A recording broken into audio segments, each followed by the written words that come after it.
मागील विषयात आपण बघितलं की भीष्म पितामह यांच्या जन्माबद्दलची कहाणी, तेही अत्यंत रंजक पद्धतीने. आज आपण ऐकणार आहोत महाभारताच्या प्रारंभिक कथांचा पुढील टप्पा. व्यासमुनी आणि सत्यवती यांची कथा. त्याच्या सुरुवातीला आपण जाणून घेऊ सत्यवतीचे बालपण. सत्यवती एका मच्छीमाराची मुलगी होती. ती नाव चालवून लोकांना नदी पार करून द्यायची. एकदा महान ऋषी पराशर तिला भेटले. तिच्या संमतीने पराशरांनी तिला वर दिला आणि त्यातून एक पुत्र झाला, कृष्ण द्वैपायन व्यास, जो पुढे महाभारत लिहिणारा महान ऋषी झाला.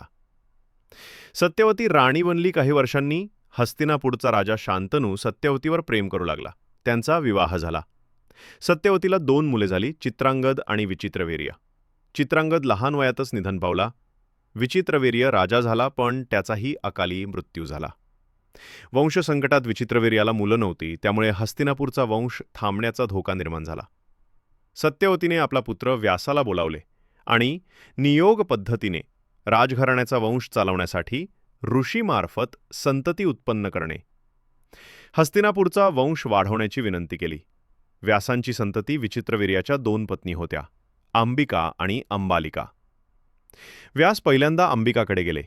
ती त्यांच्या तेजस्वी वाणीकडे पाहून घाबरली व डोळे मिटले. त्यामुळे तिचा मुलगा धृतराष्ट्र आंधळा जन्माला आला. नंतर व्यास अंबालिकाकडे गेले. ती भयामुळे फिक्कट पडली. तिचा मुलगा पांडू पांढरट वर्णाचा जन्माला आला. सत्यवतीने पुन्हा अंबिकेला व्यासांकडे जाण्यास सांगितले, पण अंबिकेने आपली दासी पाठवली.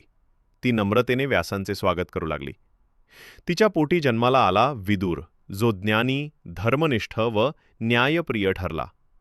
अशा प्रकारे हस्तिनापूरच्या राजघराण्यात जन्मले धृतराष्ट्र, पांडू आणि विदुर, ज्यांच्यामुळे महाभारताची महान गाथा पुढे उलगडली.